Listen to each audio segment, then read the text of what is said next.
त्या कडूनची भांडणं लागली. कुणाची?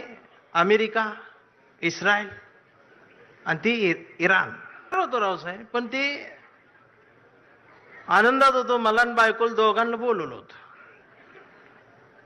लय आनंदात होतो. बायकोन 2 ड्रेस मला शिवलं होतं.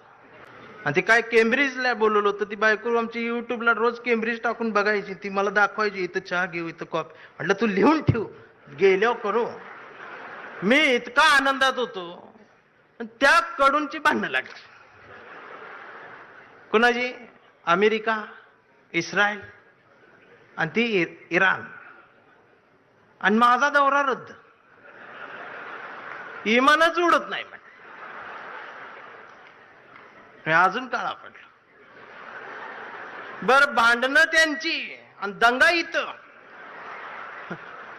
या सोशल मीडिया बघते, बघ आता अमेरिका असं करणार, इराण असं करणार, आता ट्रम्प काय गप बसतोय का, आमचं बी गेलंय, हे आलंय, ते आलंय.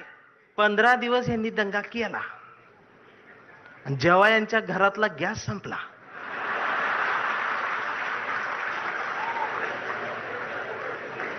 त्यावेळेला बीकॉम झालेली बायको पहिल्यांदाच चुलीजवळ आली. तिला काय चूल पेटना. मैंने युट्यूबवर चूल बघितली. त्या युट्यूबवर याला फुकणी गावली. ह्यानं तिला फुकणी दिली. म्हटलं फुकाय, तर ती डोळ्यातनं बघायला लागली. म्हटलं फुकायचं आहे. मग ती अशी फुकायला लागली. सगळा धूर गेला डोळ्यात. मग तिनं अशी फुकणी याला फेकून मारली. ह्याचा गुडघा फुटला. आणि मग ही लंगडत लंगडत ती गॅसची टाकी घेऊन चौकात आला. चौकात 4 किलोमीटरची लाईन. मग दिवसभर उन्हात थांबलं. फुटाफुटान पुढं सरकत गेलं. संध्याकाळी 5 वाजता याचा नंबर आला. आणि ती पुढं नंबर आल्यावर संध्याकाळी ती काउंटरवरची मुलगी म्हटली, डीएसी नंबर असेल तरच या. 45 दिवसानंतर बुकिंग होईल, 60 दिवसांनी मिळेल.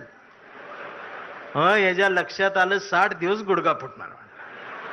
त्यानं असं डोळं झाकलं. गार वाऱ्याची झुळूक आली. मग यो म्हटला, जगाला युद्धाची नाही, बुद्धाची गरज आहे. कधी चुलीत लाकडं गेल्या.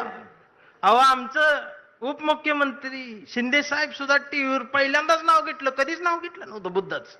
ते सुद्धा पत्रकार परिषदेत म्हटले, जगाला युद्धाची नाही, बुद्धाची. बायकोन मला बघितलं, लोक हे काय म्हणतात. मी बघितलं तर ते खरंच म्हणत होते, बुद्धाची गरज आहे. मग मी डोकसं खाजवत म्हटलं, ह्यांच्या बी घरातला गॅस संपलेला आहे.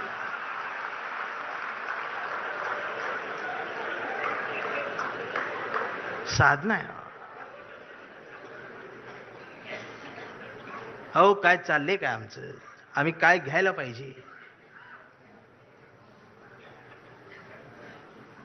आम्हाला चांगल्याच्या मागे जाता येत नाही. राऊत साहेबांचं काल शब्द इकडे तिकडे झालं, लगेच अश्लील बोलले, हे म्हणले, ते हे फेक अकाउंट काढून ठेवलेत तुम्ही. ती अकाउंट देशपांडे नावानं आणि शिवाय आई बहिणीवर ना. हे देशपांड्यांचा अपमान नाही का महाराष्ट्रात? हे जे जमात वाढवून ठेवल्या ना तुम्ही सत्तेसाठी, ही एक दिवस तुमच्या घरातल्या अब्रूला हात घालल ना, त्यावेळेला तुम्हाला आमच्या आठवणी येतील. खराचं प्रकरण ज्यावेळेला टीव्हीवर आलं, महाराष्ट्र हादरला, त्यावेळेला महाराष्ट्राच्या मनात नाही तर अख्ख्या देशाच्या मनात एकच नाव आलं, डॉक्टर नरेंद्र दाभोळकर. खऱ्यापणाने लढणारी माणसं महाराष्ट्रात तेव्हाही होती, आजही आहेत, उद्याही असतील. आणि शिवसेना कायम खऱ्या माणसांसोबत मैदानात आहे. ती उद्याही राहणार आहे. ही संपणार नाही. फक्त माझी विनंती आहे, मला दिसते बरं का, मला काय भविष्य कळत नाही,